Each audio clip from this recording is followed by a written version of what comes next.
எல்லா மார்க்கங்களை பற்றி தெரிந்து கொள்ளலாம், மதம் கடந்து மனிதனாக வாழலாம். நன்றி. உங்களோட கடைசியா நீங்கள் அந்த 4ஆம் தேதி வெளியிட்ட யூடியூப்பை பார்த்தோம். நன்றி.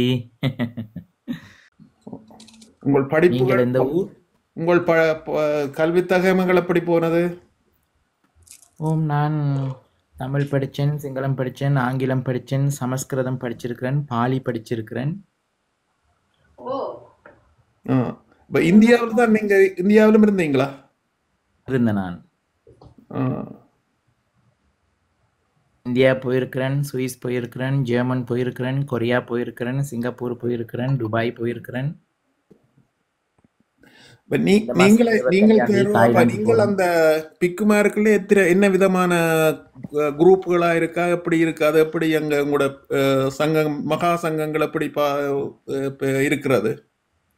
கௌதம புத்த பகவான் போதித்த தர்மத்துல தர்மம் ஒன்று, துறவிகளும் ஒன்றுதான். அதற்கு பிறகு கௌதம புத்த பகவான் பரிநிர்வாணம் அடைந்து 500 வருடங்களுக்கு பிறகு சில பிரிவுகள் வந்தது. இலங்கையை பொறுத்த வரைக்கும் 4 பிரிவுகள் இருக்கின்றது. அதுகளை பற்றி பெருசாக நான் யோசிப்பதில்லை. பிக்குகள் என்றால் எல்லாருமே பிக்குகள் தான். உங்கள் அரசியல் பாதை என்ன மாதிரி இருக்கின்றது? நான் அரசியலில் இல்லை, அதை பற்றி பேசவும் விரும்ப மாட்டேன். இனங்களை பற்றி? இனங்கள் எந்த பிறவில் என்ன புண்ணியம் செய்தோமோ இப்புறவில் எல்லாருக்கும் மனித பிறவி கிடைத்திருக்கின்றது. மனித பிறவி கிடைத்ததே அதிகமாக புண்ணியங்களும் தான தர்மங்களும் செய்து கொண்டு இந்த மனித பிறவிலேயே இந்த ஆத்மாவுக்கு விமோச்சனம் கொடுக்கும். காரணம், மனிதனுக்கு மட்டுமே சிந்தித்து யோசித்து செயல்படுறதுக்கான அந்த ஒரு பொக்கிஷத்தை இந்த இறைவன் பிரபஞ்சம் கொடுத்திருக்கின்றது. அதிலிருந்து இந்த மனித வாழ்க்கையிலேயே இந்த ஆன்மாவுக்கு விடை கொடுக்க வேண்டும், விமோச்சனம் அடைய வேண்டும். அதற்கு நல்ல சிந்தனைகள் வர வேண்டும். உலகத்தில் பிறந்த எல்லாருக்கும் ஒரே இரத்தம், சிவப்பு கலர் தான். பசி ஒன்றுதான். தலைமுடி நரைக்கும், தோல் சுருங்கும். இந்த அசடு உடம்புக்கு கட்டாயம் நோய் வந்தே தீரும். ஒரு நாள் இந்த உடம்பு பூமிக்கு உரமாகும். ஆத்மா எங்கே போக வேண்டும், அதை நீங்கள் தீர்மானிக்க வேண்டும்.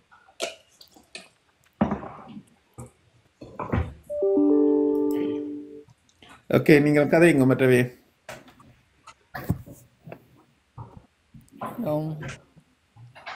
என்ன இருந்தாலும் பேச்சில தான் எங்களுடைய வாழ்வு இருக்கு. ஒவ்வொருத்தருடைய பேச்சிலே எண்ணம் போல் வாழ்க்கை.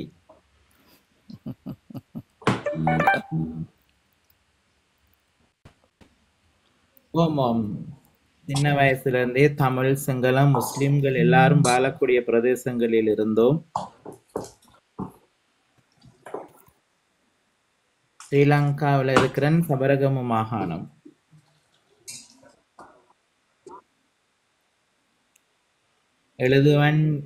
எழுதுவன், வாசிப்பன், பேசுவன்.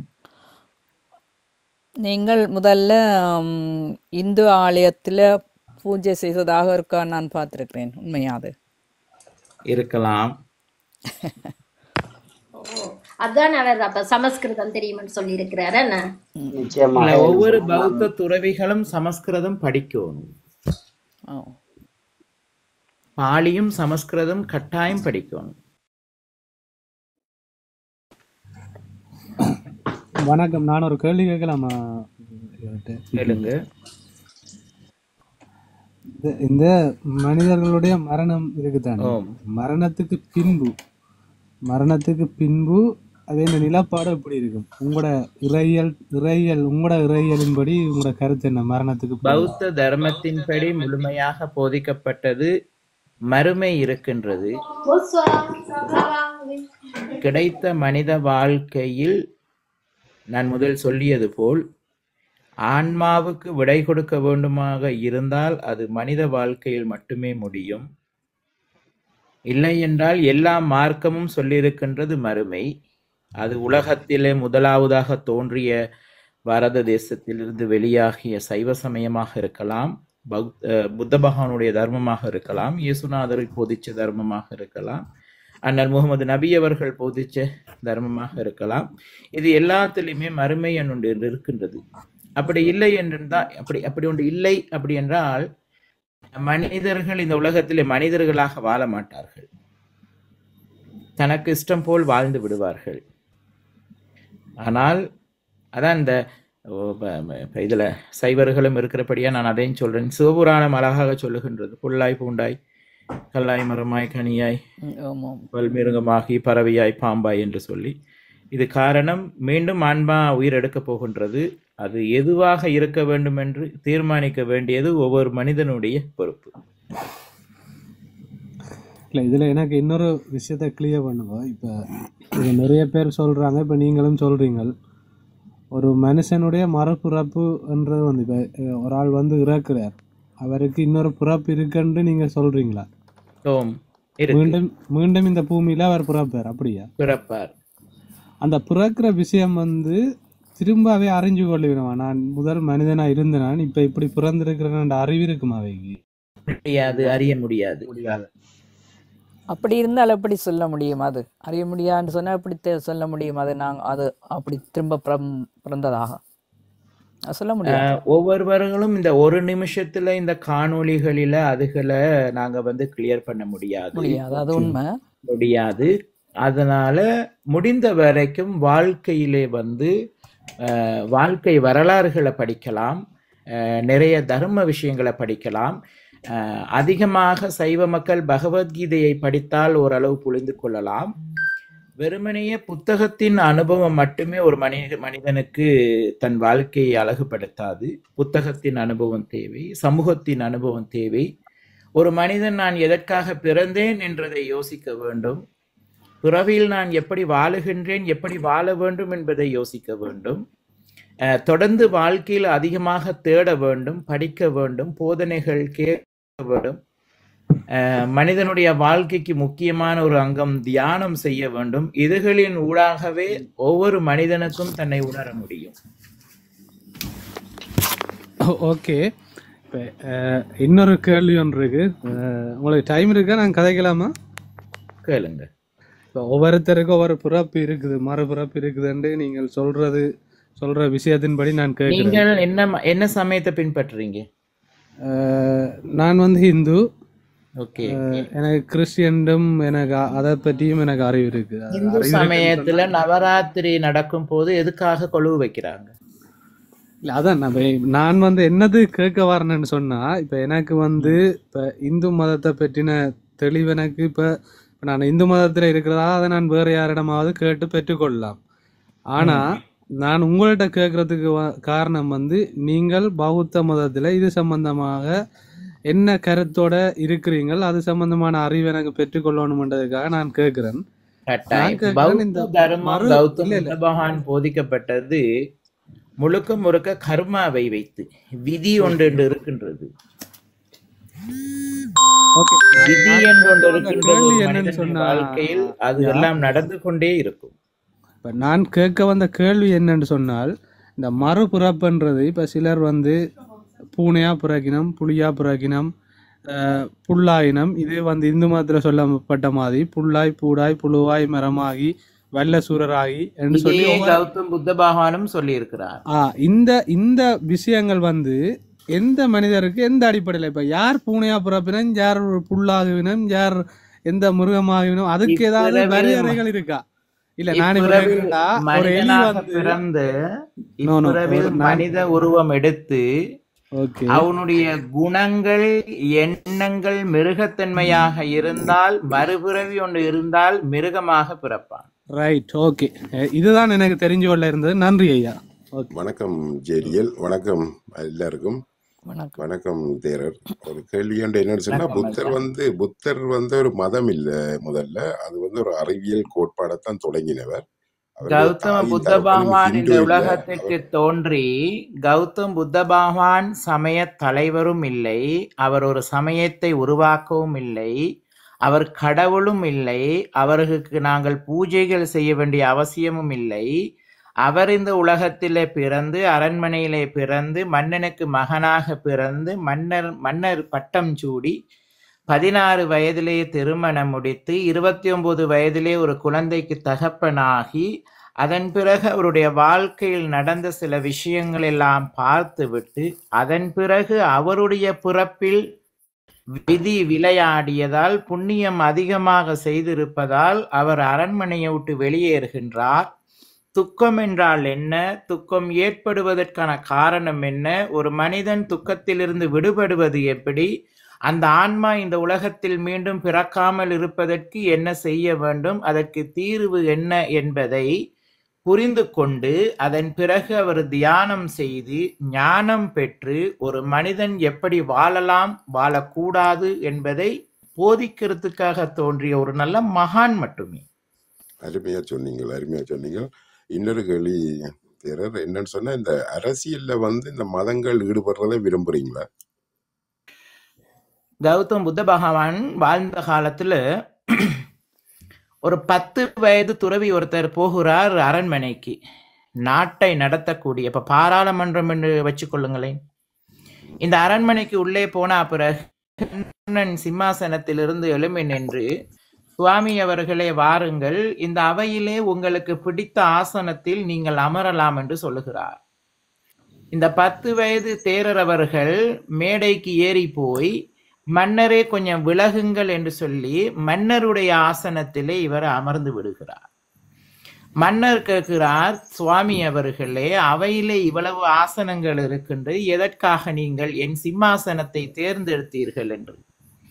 10 வயது தேரர் கூறுகின்றார், மன்னா, இதிலே நீ அமர்ந்து நாட்டை நடத்தினால் சிம்மாசனம், நான் அமர்ந்தால் இது தர்மாசனம்.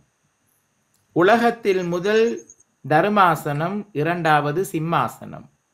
மன்னா, நான் அமர்ந்து தர்மாசனத்திலே உனக்கு நாட்டை எப்படி நடத்த வேண்டும் என்பதை நான் போதிக்கின்றேன்.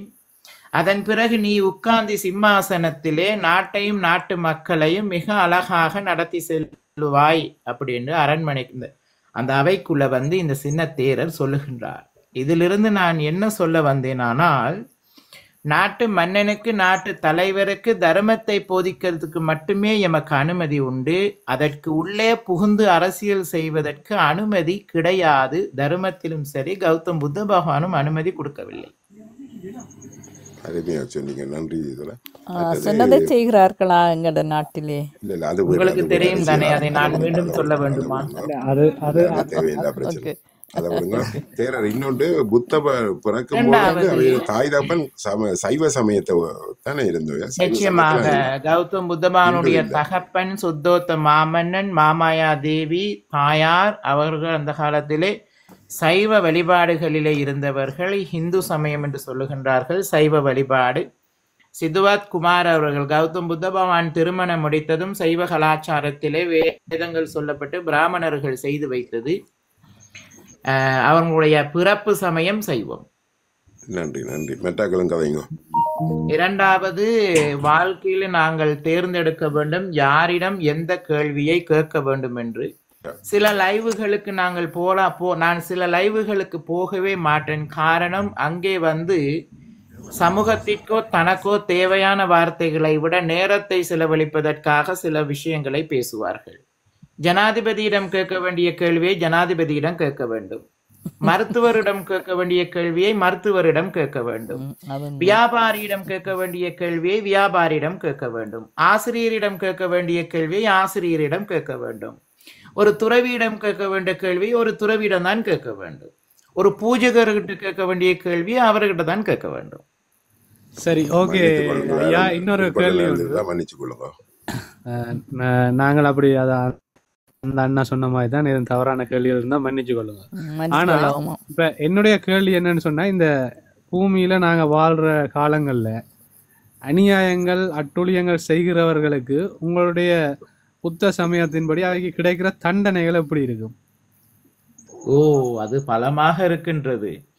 அது தர்மம் கூறுகின்றது.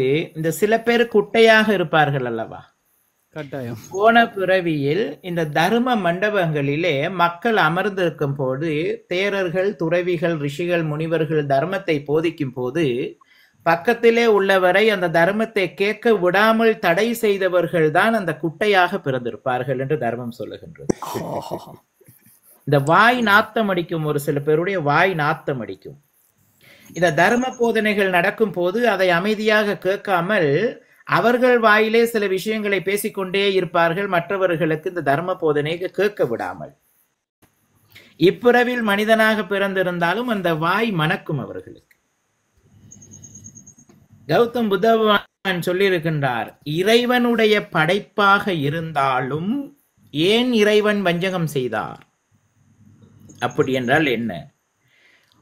கோடீஸ்வரனும் இருக்கிறார்கள், ஏழைகளும் இருக்கின்றார்கள், படித்தவர்களும் இருக்கின்றார்கள், படிக்காதவர்களும் இருக்கின்றார்கள். ஒரு சில பேருக்கு கண்ணு தெரிகின்றது, ஒரு சில பேருக்கு கண்ணு தெரியவில்லை.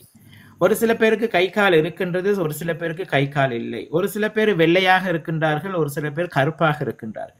ஒரு சில பேர் கண்ணுக்கு ஒருத்தர் அழகாக தென்படுறார், இன்னொருத்தருக்கு அது அழகு இல்லாமல் தென்படுகின்றார்கள்.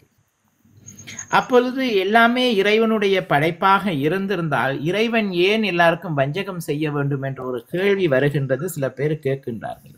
ஆனால் இறைவன் போதுமானவர், அவருடைய படைப்பு மிக அழகானது, அருமையானது.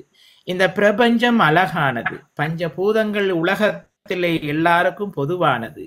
ஆனால் விதி எப்படியோ அப்படியே அமைகின்றது என்பதை கௌதம் புத்த பகவான் அழகாக எடுத்து சொல்லுகின்றார். அப்பொழுது இந்த புறவில் வாழ்ந்த கௌதம் புத்தன் அழகாக சொல்லுகின்றார்.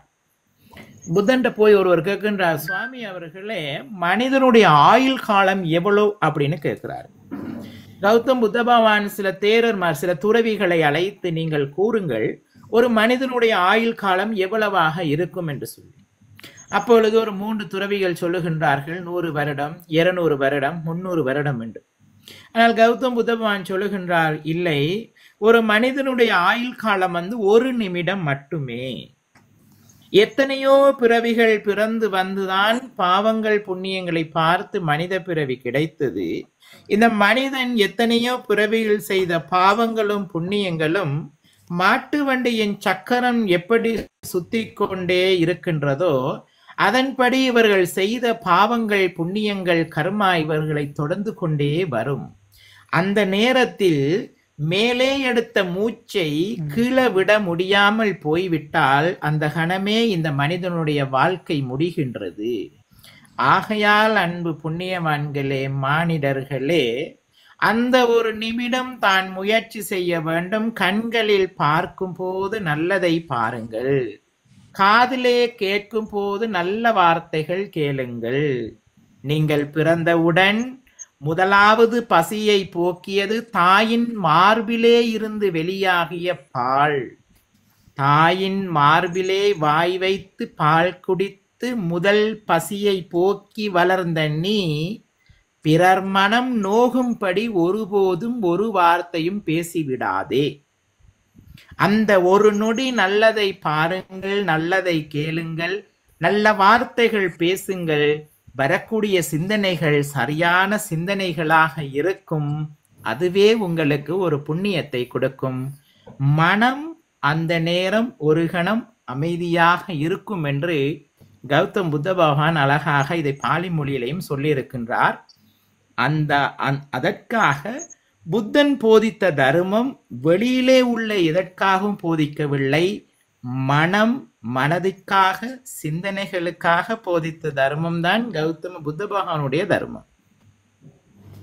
ஐயா, என்ன தேரோ ரெண்டு கேள்வி கேட்குறேன். ஒன்று, மனிதனுக்கு உணர்வுகள் இருக்கு, உணர்ச்சிகள் இருக்கு. சிலருக்கு உடனடியாக கோபம் வரும், சிலருக்கு உடனடியாக அதியூர்த்து சந்தோஷம் வரும். இதுகளெல்லாம் எப்படி உருவாகிறது? என்னென்ன மனிதர்கள் மாற்றம் இருக்கிறது? மற்றது தேரருக்கும் துறவிகளுக்கும் என்ன வித்தியாசம்? அது தேரர் துறவி நாங்கள் வைத்துக்கொண்ட எழுத்து மூலமாக வைத்துக்கொண்ட விஷயங்கள். தேரர் துறவிகள் அப்படி என்பது அது நாங்களாக உருவாக்கியது. இரண்டாவது, நீங்க கேட்டது கேள்வி என்னண்டா, கோபம் வருது, இந்த மாதிரி விஷயங்கள் கேட்டீர்கள். சில பேருக்கு கோபம் வரும், சில பேருக்கு வராது என்று இல்லை, எல்லாருக்கும் வரும். அது இன்று மட்டும் அல்ல. கௌதம புத்த பகவான் வாழ்ந்த காலத்திலே தன்னுடைய மனைவியுடைய சகோதரன் மச்சினன் தேவதத்தை என்கிற ஒரு தேரர் பெரிய பாறாங்கல்லை புரட்டி புத்தனை கொன்றுவிட்டு நான் புத்தனாக வேண்டும் என்று நினைத்தார் புத்தன் வாழ்ந்த காலத்தில். அதே போல் சைவ சமய ரீதியாக பார்க்கும் போது மகாபாரதம் போர் நடந்தது, பஞ்ச பாண்டவர்கள் போர் புரிந்தார்கள், அந்த காலத்திலும் கோபங்கள் இருந்தது. அதே போல் இயேசுநாதர் வாழ்ந்த காலத்திலையும் அவரை சுற்றி இருக்கும் போதும் அதிகமாக கோபக்காரர்கள் இருந்தார்கள். கூட இருந்தவர்களாகவே இயேசுநாதரை சிறுவையில் அறையப்பட்டார்கள். முகமது நபி வாழ்ந்த காலத்திலே ஒரு பெண்மணி ஒவ்வொரு நாளும் காலையில் வீட்டை கூட்டி குப்பையை கொண்டு போய் அவர் தலையிலே கொட்டுவார். இது இன்று மட்டுமல்ல, ஆதியிலிருந்து மகான்கள் தோன்றிய காலத்திலே இருந்து இது நடந்தது. காரணம், ஒவ்வொரு மனிதனுடைய சிந்தனைகளும் ஒவ்வொரு விதமாக இருக்கின்றது. இந்த மனிதர்களுடைய சிந்தனைகளை திசை திருப்பி மனிதர்களை நல்வழிப்படுத்துவதற்காக போதித்த மார்க்கங்கள் இருக்கின்றது, நல்ல நல்ல வார்த்தைகள் இருக்கின்றது. ஒரு மனிதனுக்கு கோபம் வரும், கோபம் வராது, சண்டை போடுவான், சண்டை போட மாட்டான், இப்படியான நிறைய விஷயங்கள் இருக்குது. இதற்கு தான் தர்மம் ஒரு உதாரணத்தை சொல்லுகிறது. இப்ப என்னை உதாரணமாக நான் எடுத்துக்கொள்ளுகின்றேன். நான் ஒருபோதும் சண்டை போட விரும்ப மாட்டேன், யாரையும் ஏசுவதற்கு விரும்ப மாட்டேன், யாரை பற்றியும் குறை சொல்லுவதற்கு விரும்ப மாட்டேன். அப்பொழுது நான் போது மற்றவர்களும் அப்படி இருக்க வேண்டும் என்று நான் நினைத்தால் அது என்னுடைய முட்டாள்தன்மை.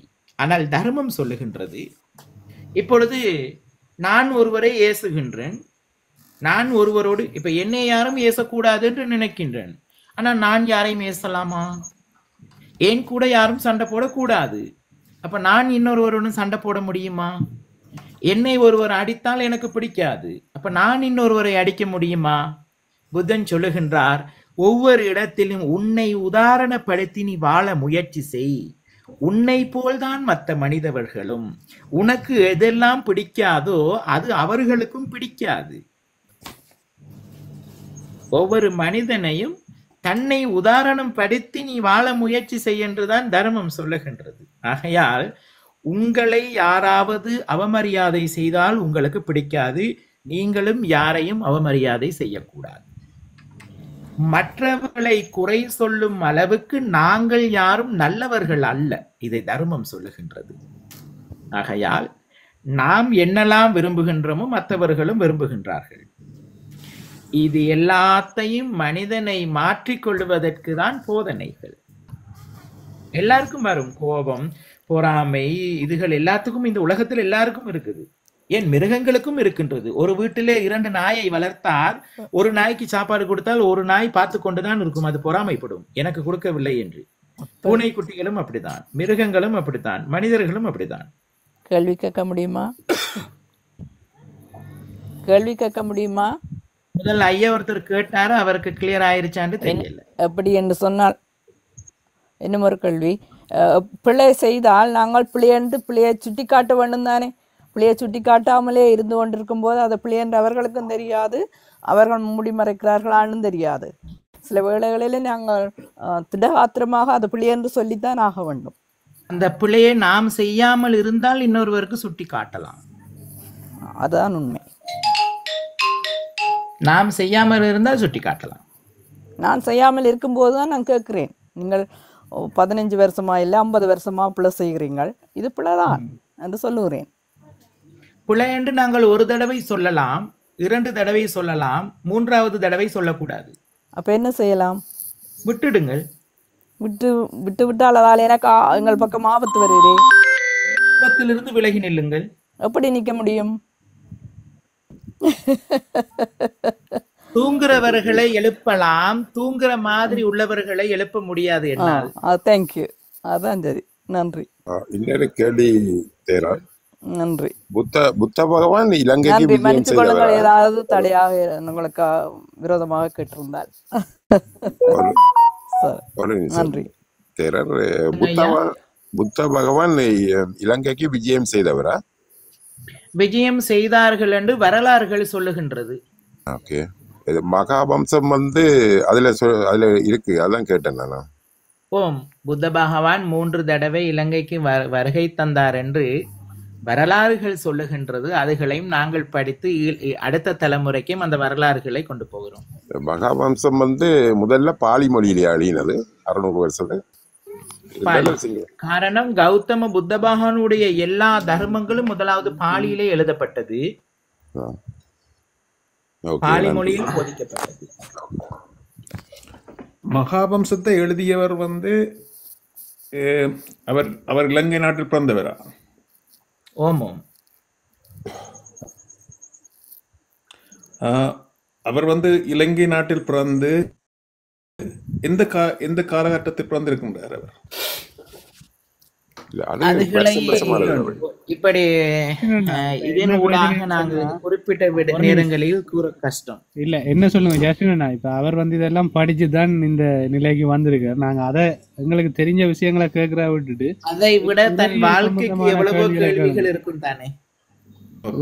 சாரி, மன்னிச்சுக்கொள்ளுங்க.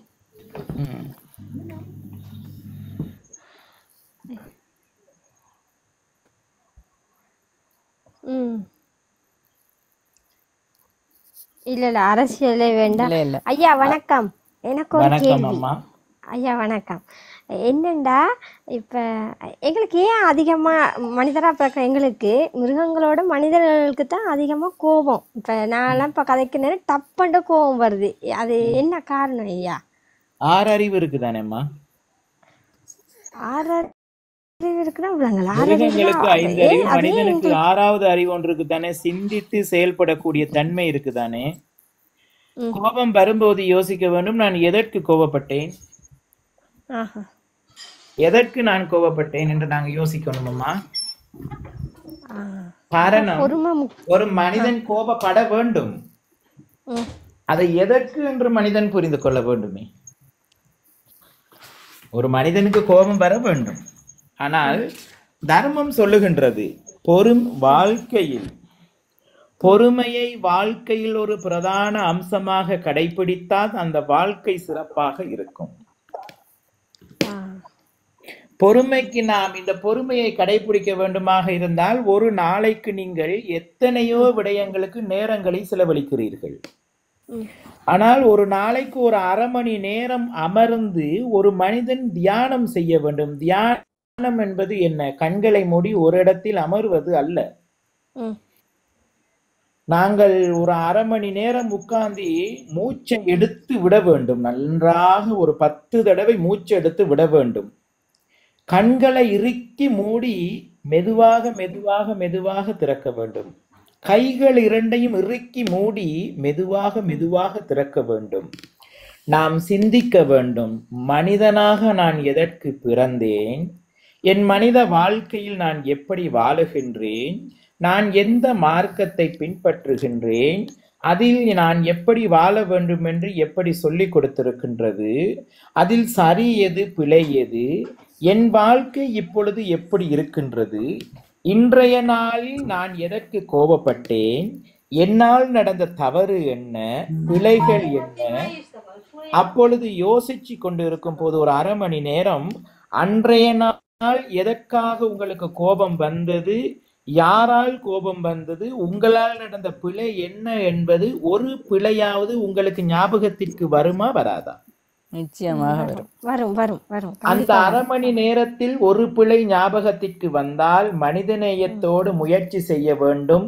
இதால் தான் எனக்கு கோபம் வந்தது, இதால் தான் எனக்கு இந்த நஷ்டம், நாளை இந்த பிழையை செய்யாமல் இருப்பதற்கு முயற்சி செய்வோம்.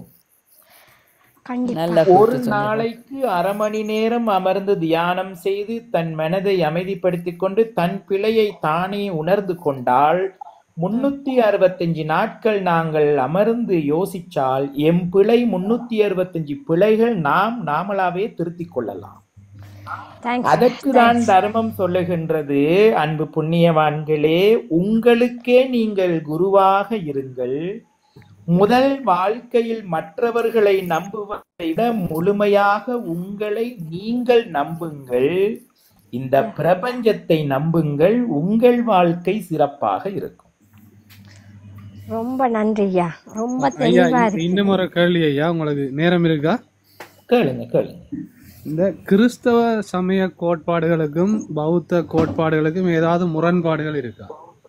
ஒரு முரண்பாடும் இல்லை. அது ஒவ்வொருத்தரும் புரிந்து கொள்ள விதம் பிழையாக இருக்கலாம். அப்ப மற்ற மதங்களுக்கு இடையில அவையன்ற வழிபாட்டு முறைகளுக்கும் உங்களோட வழிபாட்டு முறைகளுக்கும் எந்த விதமான முரண்பாடும் இல்லையா? முரண்பாடான கருத்துக்கள் நான் கேட்கறது வந்து இல்ல இல்ல விவாதங்கள் முரண்பாடு இல்ல, கருத்துக்கள் இல்ல. கருத்துக்கள் இருக்குதான்னு கேட்கிறேன் வழிபடுற முறைகள். இல்ல இல்ல இல்ல இல்ல முறைகள் இருக்குது. இப்படித்தானே பௌத்த கலாச்சாரம் என்று ஒன்று இருக்கின்றது, சைவ கலாச்சாரம், இஸ்லாமிய கலாச்சாரம், கிறிஸ்தவ கலாச்சாரம் என்று மனிதன் தனக்குதானே உருவாக்கி கொண்டதுதான். இதுல ஒரு விஷயத்தை நான் கூறுகின்றேன். ஆதியில் மனிதர்களுக்கு முதலாவதாக கோயில் என்ற ஒரு கட்டிடம் கிடையாது, பள்ளிவாசல் என்ற ஒரு கட்டிடம் கிடையாது, விகாரை என்ற ஒரு கட்டிடம் கிடையாது, சர்ச் என்ற ஒரு கட்டிடம் கிடையாது இந்த உலகத்தில். கௌதம் புத்த பகவான் பிறந்து தர்மத்தை போதித்தார், இயேசுநாதர் பிறந்து தர்மத்தை போதித்தார், முகமது நபி அவர்கள் பிறந்து தர்மத்தை போதித்தார், கிருஷ்ண பரமாத்மா பிறந்து தர்மத்தை போதித்தார். அதன் பிறகு வந்த மனிதர்கள் போதித்த மார்க்கங்களை மதமாக்கினார்கள். அதன் பிறகு 4 கட்டிடங்களை கட்டினார்கள். 4 கட்டிடங்களும் கல்லாலையும் சீமேந்தாலையும் மணலாலையும் கட்டப்பட்டது. இந்த 4 கட்டிடங்களை கட்டினார்கள். இது பாஸ்மார்கள் கட்டினார்கள் என்று சொல்லுவோமே. 4 கட்டிடங்களை கட்டி தனக்கு ஏற்றவாறு டிசைன் போட்டு கொண்டார்கள். விகாரை இந்த இந்த இந்த டிசைன், கோயில் இந்த டிசைன், பள்ளிவாசல் இந்த டிசைன். இந்த கட்டிடங்களுக்கு தனக்கு தானே ஒரு நிறங்களை தீட்டிக் கொண்டார்கள். இப்பொழுது கட்டியது 4 கட்டிடங்களை. 4 கட்டிடங்களை டிசைன் போட்டு கட்டிவிட்டு அதற்கு வெள்ளை அடித்து விட்டு இவர்களே பெயர் சூட்டுகிறார்கள். யார்? மனிதர்கள். இதற்கு விகாரை, இதற்கு பள்ளிவாசல், இதற்கு கோயில், இதற்கு சர்ச். 4 கட்டிடங்களை கட்டி முடித்து வெள்ளை அடித்து விட்டு இதற்கு பெயர் பலகைகளும் போட்டுவிட்டு ஒரே பாதையில் 100 பேர் வந்தார்கள். 100 பேரும் என்ன செஞ்சார்கள்? 25 பேர் போனார்கள் விகாரை என்ற கட்டிடத்திற்கு, இன்னும் 25 பேர் போனார்கள் பள்ளிவாசல் என்ற கட்டிடத்திற்கு, இன்னும் 25 பேர் போனார்கள் கோயில் என்கிற கட்டிடத்திற்கு, இன்னும் 25 போகிறார்கள் சர்ச் என்ற கட்டிடத்திற்கு. இந்த கட்டிடத்திற்கு உள்ளே போய் என்ன படித்தார்கள், என்ன புரிந்து கொண்டார்கள் என்று தெரியவில்லை. இதற்கு உள்ளே போகும்போது மனிதர்களாக இருந்தவர்கள் வெளியிலே வந்த பிற்பாடு மத ரீதியாக பிரிந்து விட்டார்கள். இது எந்த இடத்தில் நியாயம்? என்ன படித்துக் கொண்டார்கள்? ஆனால் இந்த கட்டிடங்களுக்கு உள்ளே போய் வெளியிலே வந்து மதம் கிடந்து மனிதர்களாக கைகோர்த்து கொண்டு பயணிக்க வேண்டிய மனிதர்கள் பிரிந்து விட்டார்கள். மனிதன் தனக்குதானே ஏற்றுக்கொண்டது செய்து கொண்டது எல்லாமே மனிதனை மீண்டும் மீண்டும் துக்கத்திலும் வேதனைகளிலும் கவலைகளிலும் ஆழ்த்தி கொண்டுதான் இன்று வரை இருக்கின்றது.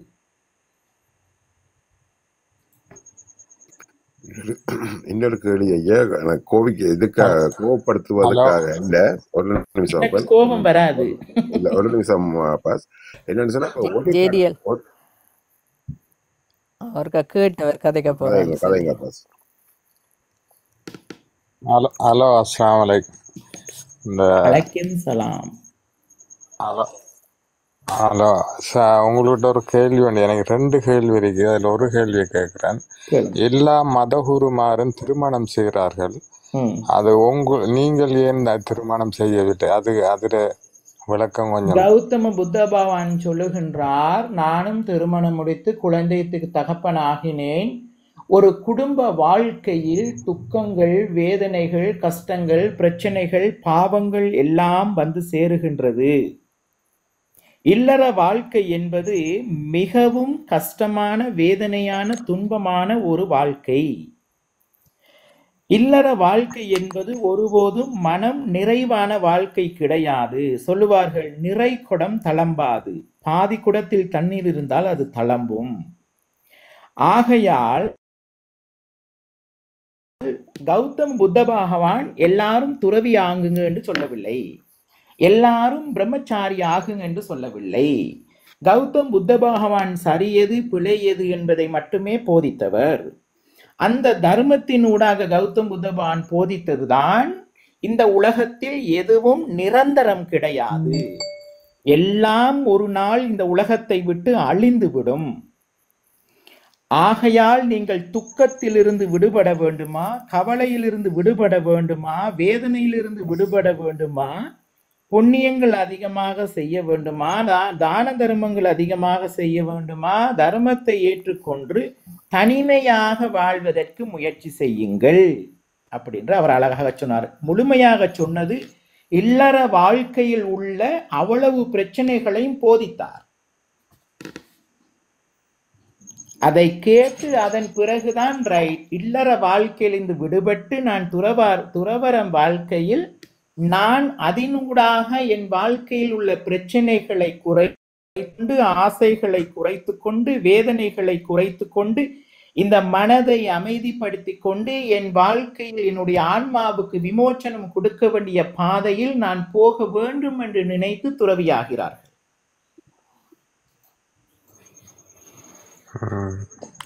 எனக்கு இன்னொரு கேள்வி ஐயா, இந்த எங்கிட்ட பக்கத்து ஊர் வந்துட்டு சிங்கள ஊர் உண்டு, டீ காப்பி உண்டு, உங்களுக்கு தெரியுமென்று நினைக்கிறேன் நான். டீ காப்பி உண்டு, அதில் அந்த ஆமதூர் மாதிரி இருக்கிற இந்த நேற்று காலையிலே நான் வரும்போது ஒரு ஆமதூர் நிற்கிற போய் பேசுகிறதுக்கு பயமாக இருக்கு. ஏண்டா ஒரு சில காணொலிகள் பார்க்கும்போது இந்த ஏசுகிறாங்க, இந்த ஒரு 2-3 ஆமதூரில் ஆக்கள் பார்க்க போனால் ஏசுகிறாங்க, அது ஒரு பயமாக இருக்கு. அது இப்போ நாங்கள் பார்க்குறேன்னு சொன்னால் எப்படி பார்க்க முடியும்? உங்களையும் பார்க்கணும் எங்களுக்கு. எனக்கு பொதுவாக நீங்கள் பொத்திலுக்கெல்லாம் உங்களோட வீடியோ நான் மிச்சங்காலம் கூடி பார்த்து கொண்டிருக்கிறேன்.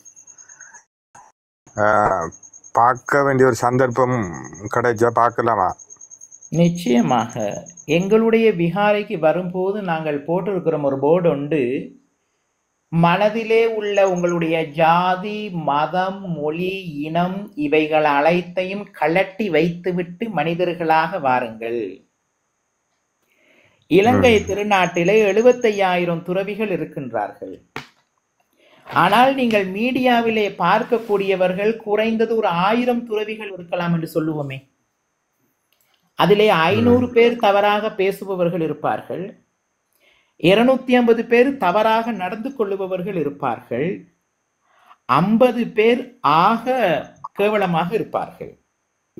உடம்பிலே காவி இருக்கும், ஆனால் உடம்பை துறவரம் அனுப்பியிருப்பார்கள், மனதை துறவரம் அனுப்பியிருக்க மாட்டார்கள். 70,000 துறவிகளில் 1000 பேரை ஓரமாக வச்சாலும் மிச்சம் அவ்வளவு பேரும் அழகாக, அன்பாக, தர்மமாக அவரவர்களுடைய வேலைகளை செய்து கொண்டு அவரவர்கள் போகிறார்கள். ஒருபோதும் பயப்படாதீர்கள். எந்த விகாரைக்கு வேணாலும் நீங்கள் போகலாம், அவர்களிடம் போய் கதைக்கலாம், பேசலாம், ஒரு பிரச்சனையும் இல்லை. தயங்கி நிற்க வேண்டிய அவசியமே கிடையாது.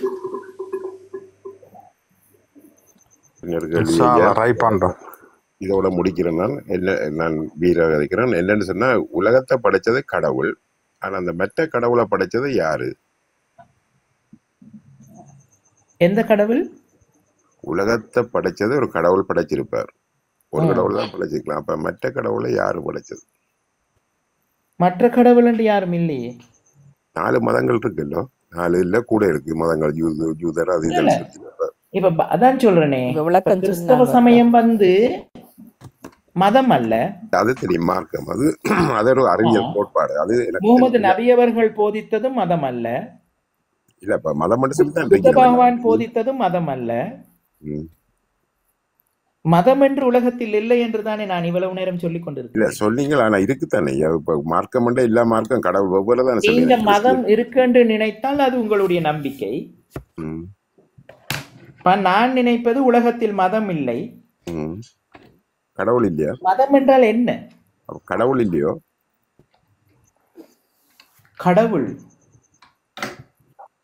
கடவுள் இருப்பார்.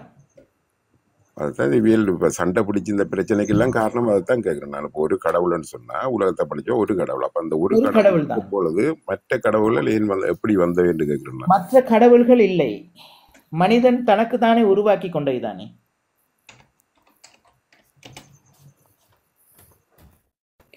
ஒரு கடவுள் தான், மற்ற கடவுள்கள் உலகத்தில் ஒன்றுமே கிடையாது. அந்த ஒரு கடவுள் யாரு? கடவுள் பிரபஞ்சம். தேடுங்க நீங்க. இயற்கையா? நன்றி. அவர் எங்களும்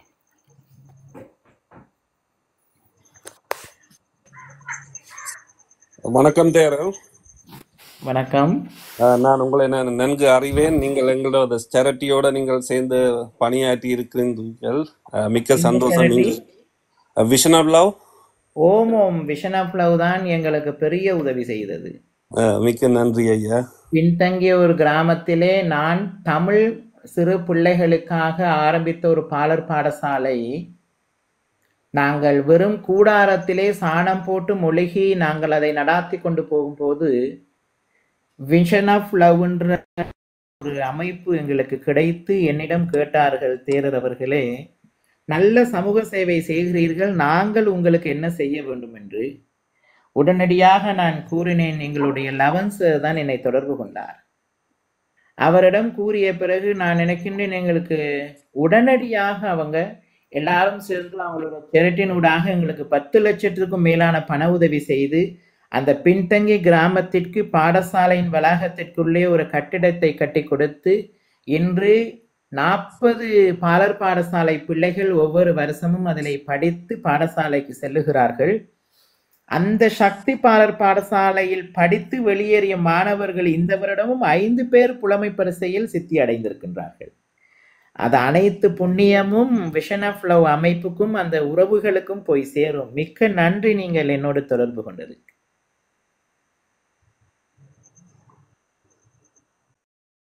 ஜேடிஎல் எப்போ அதை திறக்க போகிறோம்? எவ்வளோ நேரம் கொடுக்க போகிறீங்க? ஓகே ஓகே, அப்போ கண்டினியூ பண்ணுவோம். நீங்கள் ஆன்சர் எடுத்து பார்ப்போம். அப்புறம் சொல்லுங்க ஐயா, விஷன் ஆஃப் சேரிட்டியில வந்து ஒருத்தர் பேசினார்.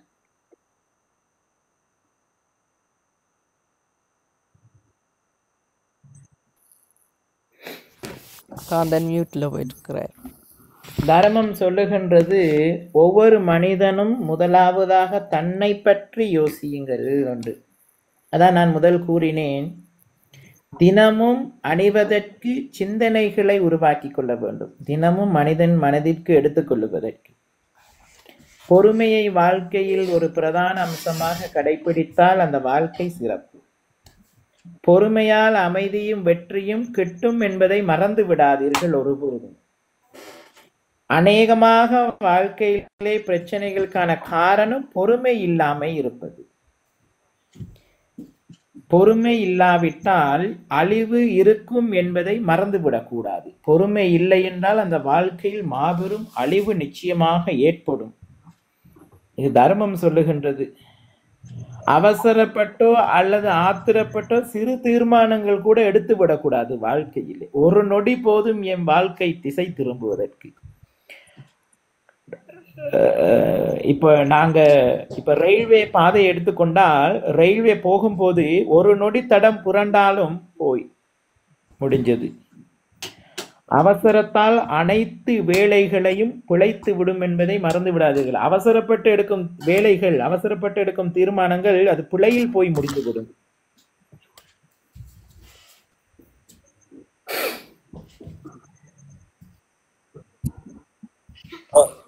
வணக்கம். வணக்கம். ஓம் ஓம் தேரர். வேற சில ஆட்களும் உங்களோட தொடர்பு கொள்ள கேட்டிருக்குன்னா உங்களோட தொடர்பு கொள்ள முடியுமா ஐயா? தொடர்பு கொள்ளலாம், கேட்குற கேள்விகளை பொறுத்து. இங்க ஒருத்தர் கேட்டிருக்கிறார், இந்த தத்துவம் எல்லாம் தமிழ் மக்களுக்கு மட்டும் தானா தேரரே என்று சொல்லி. நான் எப்பவும் சொல்லியிருக்கின்றேன், அது உங்களுடைய வாழ்க்கையில் இனமாக இருக்கலாம். நான் தமிழா, சிங்களமா, முஸ்லிமா, இந்துவா என்று இந்த பதில் என்னிடம் கேட்கக்கூடாது. காரணம், நான் மொழிகளையும் மதங்களையும் கடந்து மனிதனாக நான் வாழுகின்றேன். எனக்கு சில மொழிகள் தெரியும், படித்திருக்கின்றேன். அந்த மொழிகளில் நான் மக்களுக்கு நல்ல கருத்து சொல்லி கொண்டிருக்கின்றேன். விரும்பியவர்கள் கேட்டு பயணித்தால் அவர்கள் வாழ்க்கை சிறப்பாக இருக்கும். இதை விட தத்துவங்கள் நாங்கள் சிங்கள மக்களுக்கும் சொல்லி இருக்கின்றோம். ஆகையால் சிங்கள மொழியிலும் பிரச்சனை இல்லை, தமிழ் மொழியிலும் பிரச்சனை இல்லை. அந்த மனிதனுடைய பிரச்சனை தான் அங்கே இருக்கின்றது. ஆகையால் இந்த உலகத்திலே உள்ள மொழிகள் மீது நாங்கள் மரியாதை வைக்க வேண்டும். எல்லா மொழிகளும் இந்த உலகத்திலே உருவாகி இருக்கிறது, உருவாக்குறதுக்கு எவ்வளவு கஷ்டப்பட்டிருப்பார்கள். ஆகையால் சில பேர் என்னுடைய காணொளிகளுக்கு எழுதுவார்கள், நீ போய் சிங்களவனுக்கு சொல்லு அப்படி என்று சொல்லுவார்கள். சிங்களவர்களுக்கு வேற தர்மம், தமிழர்களுக்கு வேற தர்மம் என்று ஒன்றும் இல்லை. எல்லாம் ஒரே தர்மம். அங்கே சிங்களத்திலும் சொல்லப்படுகின்றது, இங்கே தமிழிலும் சொல்லப்படுகின்றது, அங்கே ஆங்கிலத்தில் சொல்லப்படுகின்றது. பாரத தேசத்தில் ஆயிரக்கணக்கான மொழிகளில் பேசப்படுகின்றது, போதிக்கப்படுகின்றது. பிடித்தவர்கள் கேளுங்கள், பிடிக்காதவர்கள் தள்ளிவிட்டு போய்கொண்டே இருங்கள்.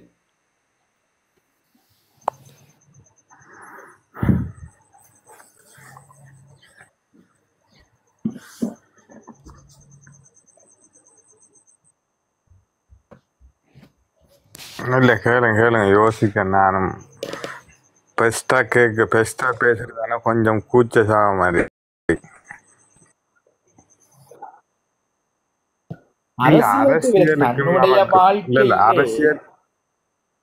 தன்னுடைய வாழ்க்கை மன நிம்மதிக்காக ஏதேனும் இருந்தாலும் கேட்கலாம். நான் பெரிய ஞானியும் அல்ல, 70, 80, 100 வயசு அனுபவப்பட்டவனும் கிடையாது. நானும் சாதாரண ஒரு மனிதன், ஒரு 35 வயசு. என்னால் என் அறிவுக்கு எட்டியதை சொல்லுவேன். சரியா பிழையா என்று தீர்மானித்து எடுத்துக்கொள்ள வேண்டிய பொறுப்பு உங்களுடையது. எனக்கு அந்த ஸ்பெஷலா உங்களை சந்திக்கணும். அதான் நான் நீங்க அந்த பொத்திவில்ல ஒரு புள்ளட அந்த இதுக்கு வந்தேன். அந்த டைம்ல நான் பொறின்ல இருந்தேன். அதுல இருந்து உங்களை ஃபாலோ பண்ணிட்டு வரேன், உங்களை பார்த்துட்டு வரேன். ஆனா எனக்கு ஒரு ஆசை உங்களை சந்திக்கணும், அவ்வளவுதான். சந்திப்போம் ஒரு நாள் கட்டாயம். நீங்க இப்ப எங்க இருக்கிறீங்க? நான் இலங்கையில. நான் போன கிழமை வந்தேன் கிழக்கு மாகாணம். துறவிகள் ஐயா ஏன் விவாகம் செய்யவில்லை என்று செய்ய முடியாதா? எதற்காக துறவிகளாக விவாகம் செய்யாவிட்டால் தான் துறவிகளாக முடியுமா? விலங்கல்ல துறவிகள் எனப்படுபவர்கள் விவாகம் செய்யாதபடியால் தான் அவர்கள் துறவிகள் ஆகிறார்களா, அல்லது விவாகம் செய்தவர்களும் துறவிகள் ஆகலாமா? திருமணம் முடிக்காமலும் துறவியாகலாம். திருமணம் முடித்து அதன் பிறகு தர்மத்தை படித்து தன்னை புரிந்து கொண்டு அதிலிருந்து விடுபட வேண்டும் என்று நினைத்தாலும் அவர் துறவரம் போகலாம். துறவரம் என்பது மனம் நிம்மதிக்காக. துறவரம் என்பது மன நிம்மதிக்காக. துக்கம் என்றால் என்ன? துக்கம் ஏற்படுவதற்கு காரணம், துக்கத்திலிருந்து விடுபடுவது எப்படி? துறவிகள் திருமணம் செய்ய முடியாதா? துறவிகள் எப்படி திருமணம் செய்வது? இல்லற வாழ்க்கையில் உள்ள வேதனைகள், கஷ்டங்கள், துன்பங்கள் எல்லாத்தையும் பார்த்து விட்டுதானே அனைத்தையும் ஓரமாக வைத்துவிட்டு முதலாவதாக மனதை துறவரம் அழைத்து, இரண்டாவது உடம்புக்கு காவியை போற்றி உடம்பையும் துறவரம் ரீதியாக அழைத்து ஓரமாக ஒதுங்கி நிற்கிறார்கள்.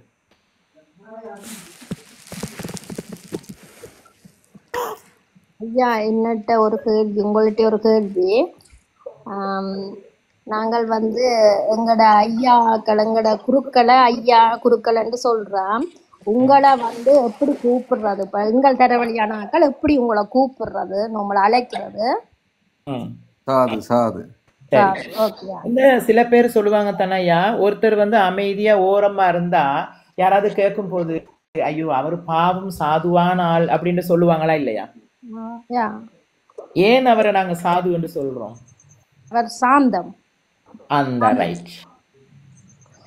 கேள்வி என்னண்டா, அதாவது ஒவ்வொருத்தரும் சொல்லினோம், அதாவது சாதுக்கள் சரி, முனிவர்கள் சரி, சித்தர்கள் சரி, ஒவ்வொரு மனிதன் பிறப்புக்கும் படைக்கும் போதே ஒரு மனிதனுக்கு இவ்வளவுதான் மூச்சு என்றது. அந்த அவைண்ட மூச்சு முடிஞ்ச வரைக்கும் முடியல அவைண்ட இறப்பு வருது. அப்ப அதனால ஒவ்வொருத்தரதால கோபப்படைக்க அவைண்ட மூச்சு ஃபாஸ்டா போயிக்கல, அதால அவைண்ட ஆயுள் குறையுதுண்டு.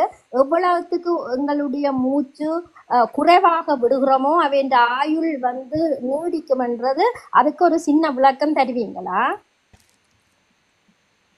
அதுக்கான விளக்கம் சரிபூர்வமாக நீங்க சொல்றது ஏற்றுக்கொள்ள முடியாது. காரணம், வாழ்க்கையில் 60 வருடம் அதிகமாக அமைதியாக இருந்தவர் தான் கௌதம புத்த பகவான்.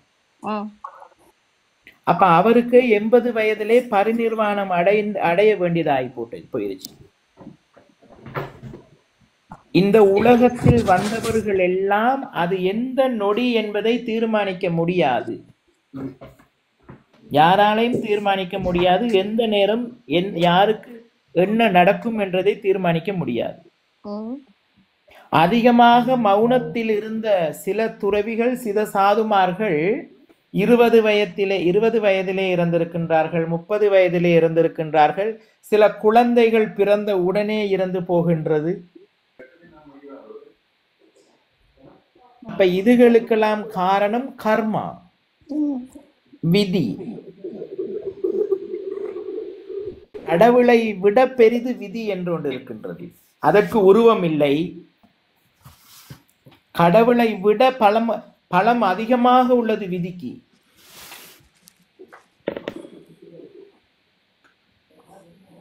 நீங்க எந்த மார்க்கத்தை பின்பற்றீங்க அம்மா? நாங்கள் சைவ சமயம். ஓ, சைவ சமயத்துல மகாபாரதம் படிச்சிருக்கிறீங்களா, பார்த்திருக்கிறீங்களா? ஓ, படிச்சிருக்கிறேன். ஓ, மகாபாரதம் போர் நடக்க வேண்டும் என்பது விதி.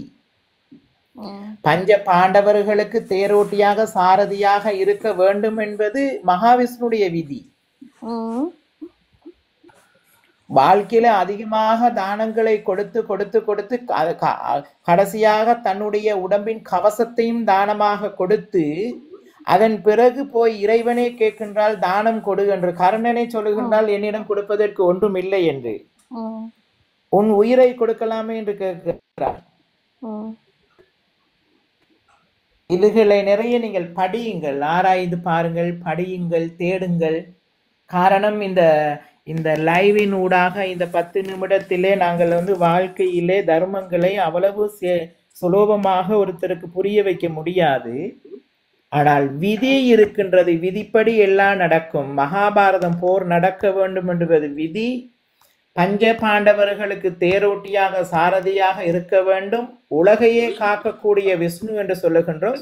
விஷ்ணுதான் அதற்கும் அவர்களுக்கு தேரோட்டியாக இருந்தார். கடவுள் அல்லவா? அவர் உலகத்தை படைத்தல், காத்தல், அழித்தல். அப்பொழுது மகாவிஷ்ணு நினைத்திருந்தால் யுத்தத்தை நிப்பாட்டி இருக்கலாம் தானே? ஆனால் நிப்பாட்ட முடியாது. யுத்தம் நடக்க வேண்டும் என்பது விதி. இந்த நேரம் நீங்கள் என்னோடு பேச வேண்டும் என்பது விதி. இன்றைக்கு இரவு நித்திரைக்கு போய் நாளைக்கு நித்திரையிலிருந்து எழும்புவோமா எழும்ப மாட்டோமா என்பது எங்களுக்கு தெரியாது. அடுத்த கணம் என்ன நடக்குமோ எங்களுக்கு தெரியாது. ஆனால் நடக்க வேண்டியது நடந்து கொண்டே இருக்கும். யாராலையும் மாற்ற முடியாது. அப்ப விதி என்றால் நாங்கள் அப்ப எல்லாம் விதிப்படிதானே நடக்கும் இல்ல. அப்ப நாங்கள் கடவுளை நாடுறத குறைக்கலாம் தானே, இல்லாட்டிக்கு அது தவறோ என்று கூடி சில நேரம் அப்படி தோணும். கடவுளை நாடுவதை குறைக்க வேண்டிய அவசியம் கிடையாது. காரணம், ஆலயங்களிலே கருவறையை சிறிதாக கட்டி மண்டபங்களை பெரிதாக கட்டியதற்கு காரணம், நாம் எல்லாம் அழைப்புதல் இல்லாமல் போய் அமரக்கூடிய இடம்தான் ஆலயம் என்பது மண்டபத்திலே. அந்த மண்டபத்திற்கு போய் அமர்ந்து உட்கார்ந்து யோசிக்க வேண்டும். எதற்கு நான் பிறந்தேன், என் வாழ்க்கை எப்படி, என்னால் யாரு கெட்டு போனால், நான் யாரால் கெட்டு போனேன், இனிமேல் நான் கெடாமல் எப்படி வாழ வேண்டும் என்பதை புரிந்து கொள்வதற்காக மண்டபங்கள். அதை புரிய வைப்பதற்காக மண்டபத்திலே ஒரு தர்மாசனம் அமைக்கப்பட்டது. அந்த தர்மாசனத்திலே தர்மத்தை படித்தவர்கள் போதனைகள் செய்தார்கள். ஆனால் இன்று உலகத்திலே போதனைகள் குறைந்து பூஜைகள், வழிபாடுகள், பிரார்த்தனைகளிலே மூழ்கி விட்டார்கள் மக்கள். என் மனதில் உள்ளதை போல் கடவுள்கிட்ட சொன்னால் எல்லாம் நடக்கும் என்று இவர்கள் எல்லாம் கொண்டு போய் இவர்களுடைய அவ்வளவு பிரச்சனையும் கொண்டு கடவுள்கிட்ட வைக்கிறார்கள். கடவுள் பார்த்து கொண்டிருக்கின்றால், வீணாக உன் வாழ்க்கை நீ அல்லவா பிரச்சனைகளை சேர்த்து கொண்டால், இதை கொண்டு வந்து என்னிட்ட கொடுத்தால் நான் எங்கே இருந்து முடிப்பது? கோயிலுக்கு வெளியிலேயும் பிச்சை எடுப்பார்கள், கோயிலுக்கு உள்ளேயும் பிச்சை எடுப்பார்கள். எப்படி? கோயிலுக்கு வெளியே ஒரு பிச்சைக்காரன் பிச்சை எடுக்கின்றான் தன் பசிக்காக. அந்த பிச்சைக்காரனை மேய்ச்சி போ, ஓரமா இழு அப்படின்னு விட்டுத்தான் சில பேர் கோயில் உள்ளுக்கே போவார்கள். அந்த வெளியில இருக்கிற பிச்சைக்காரனை கண்டுகொள்ளவே மாட்டார்கள். கோயில் உள்ளுக்கு போய் நாங்களும் பிச்சை தானே எடுக்கின்றோம். என்னண்டா எங்களுக்கு துன்பம் வரைக்க மனம் வந்து ஒரு நிலையா இருக்காது. துன்பம் தொடர்ந்து வரைக்க கடவுள் என்ன நாங்க கும்பிடுறோம் ஒன்றும் கிடைக்குது இல்ல, அப்ப எல்லாம் விதிதானே எல்லாம் சில நேரங்கள்ல மனம் வந்து அந்த விரக்தி அடையுது. துன்பம் என்றால் என்ன என்பதை புரியுங்கள். முதல் துன்பத்திற்கு காரணம் என்ன? இப்ப உங்கள் வாழ்க்கையில ஒரு பிரச்சனை வந்தா உட்கார்ந்து யோசிங்க, இந்த பிரச்சனை எதற்காக வந்தது, இதற்கு காரணம் என்ன, இதிலிருந்து விடுபட வேண்டுமாக இருந்தால் நான் என்ன செய்ய வேண்டும்? நீங்கள் தான் தீர்மானிக்க வேண்டும். உங்கள் பசிக்கு நீங்கள் உணவெடுங்கள், உங்கள் தலைவலிக்கு நீங்கள் தான் மாத்திரை குடிக்க வேண்டும்.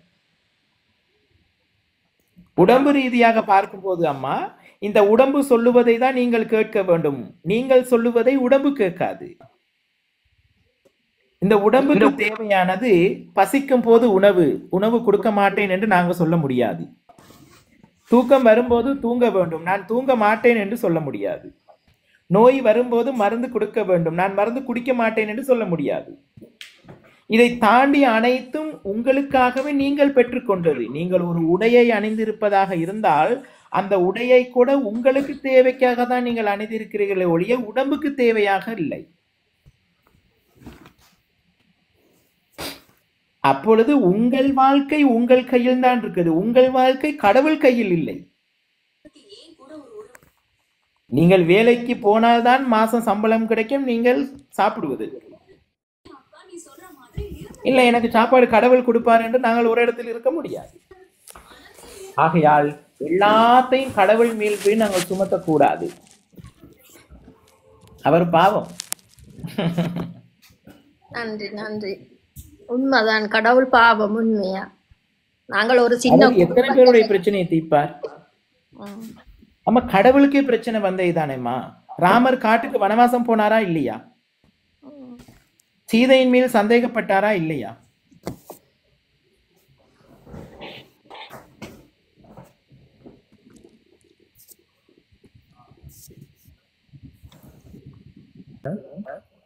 மத பிரிவுகள் காணப்படுது. எக்ஸாம்பிள் ஆர்சி நுண்ணார்சி என்றது போல பிரிவு இருக்குது. அதே போல சைவ சமயத்துல பிரதான கடவுள்களை வழிபட்டு கொண்டு வரோம். அது இல்லாம சில மனிதர்களை வழிபட்டு கொண்டு வராங்க. எக்ஸாம்பிள் சாய்பாபா இந்த போன்றவர்கள். இது ஒரு பிரிவு தானே. ஓகே, இது எந்த வகையில் இதை ஏற்றுக்கொள்ளக்கூடிய ஒரு விஷயமா? இது போன்று பௌத்த சமயத்திலும் இவ்வாறு பிரிவுகள் இருக்குதா? கேள்வி. ரைட், அருமையான கேள்வி. பௌத்த சமயத்தில் பிரிவுகள் ஒன்றுமே கிடையாது. ஒரே புத்தன், அவருடைய திருவாயால் போதிக்கப்பட்ட இந்த உலகத்தில் பிரபஞ்சத்தில் நிறைந்த தர்மம், அதை பொதுவாக இந்த உலகத்தில் எல்லாருக்கும் பொதுவானது.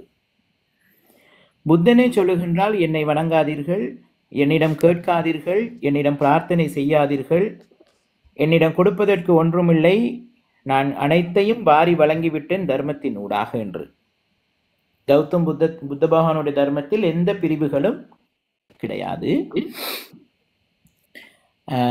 கிறிஸ்தவ சமயத்திலே ரோமன் கத்தோலிக் இருக்கின்றது, நொன்னரசு இருக்கின்றது, பைபிள் இருக்கின்றது, இப்படியான பிரிவுகள் இருக்கின்றது. ஆனால் இயேசுநாதர் இந்த உலகத்திற்கு தோன்றி அவர் வாழ்ந்த காலத்தில் போதிக்கப்பட்டது ஒரே தர்மம், அவர் இயேசுநாதருடைய வாயால். அதுக்கு பிறகு வந்த சில மனிதர்கள் சில பிரிவுகளாக மனிதர்களாகவே அவர்கள் பிரித்து கொண்டார்கள். மனிதர்களாக பிரிக்கப்பட்டது, இயேசுநாதர் பிரிக்கவில்லை. அவர் போதித்த தர்மம் கிறிஸ்தவர்களுக்கு போதிக்கவில்லை, உலகத்திலே வாழ்ற மக்களுக்கு போதித்தார்கள். மனிதன் அதுக்கு பிறகு அதுக்கு கிறிஸ்தவம் என்று பெயர் வைத்தார்கள். ஆனால் ஒரே தர்மம் இயேசுநாதர் போதித்தால் உலகத்திலே வாழ்ற எல்லா மக்களுக்கும் போதித்தார். கௌதம புத்த பகவானுடைய தர்மத்திலும் பிரிவுகள் கிடையாது. அவர் போதித்து விட்டு இதுக்கு பௌத்தம் என்று பெயர் வைக்கவும் இல்லை. அவர் தர்மத்தை போதித்தார். அதற்கு பிறகு வந்த மனிதர்கள் இதுக்கு பௌத்தம் என்று பெயர் வைத்தார்கள், அதற்கு கிறிஸ்தவம் என்று பெயர் வைத்தார்கள், அதுக்கு பிறகு பைபிள் என்று வைத்தார்கள், நொன்னரசி என்று வைத்தார்கள். அவர்களுக்குள்ளேயே ஒவ்வொரு பிரிவுகளை பிரித்து கொண்டார்கள். இப்ப இந்து சமயத்தை எடுத்தாலும் இந்து சமயம் இருக்கின்றது, சைவ சமயம் என்று சொல்லுகின்றார்கள், வைஷ்ணவம் என்று சொல்லுகின்றார்கள். அங்கே பல கடவுள்களை அதற்கு பிறகு மனிதர்கள் அதிகமாக உருவாக்கினார்கள்.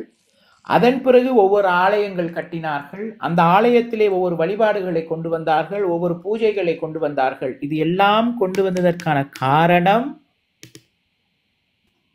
எங்க மன நிம்மதிக்காக நாங்கள் அதை உருவாக்கினோம். ஆனால் மன நிம்மதிக்காக என்று உருவாக்கினார்கள். அதுவே இன்று உலகத்தில் எல்லா மனிதர்களுடைய நிம்மதியும் கெடுக்கும் அளவுக்கு இன்று மாறிக்கொண்டிருக்கின்றது.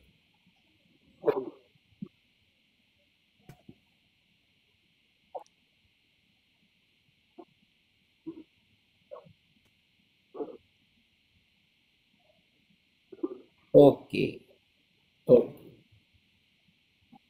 மிக்க நன்றி. இந்த வலயத்தின் ஊடாக எமக்கும் அனுமதி கொடுத்து பேசியதற்கு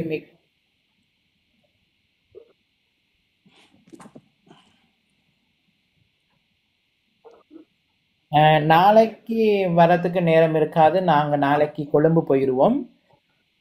நன்றி. இந்த வலயத்தின் ஊடாக எமக்கும் வாய்ப்பு அளித்ததுக்கு மிக்க நன்றி. நீங்கள் கேட்ட கேள்விகளுக்கு என்னுடைய அறிவுக்கு எட்டியதளவுக்கு நான் சொல்லியிருக்கின்றேன். அதை சரியது பிழையது எனக்கு தேவை எது என்பதை தீர்மானிக்க வேண்டிய பொறுப்பு உங்களுடையதாக இருக்கின்றது. வாய்ப்பளித்த அனைவருக்கும் நன்றி கூறி விடைபெறுகின்றேன். வாழும் போதே வாழ்த்துவோம், வாழும் போதே நாம் என் மரணத்தை அழகுபடுத்துவோம் என்று கூறி விடைபெறுகின்றேன். நன்றி, வணக்கம். நன்றி, நன்றி, நன்றி.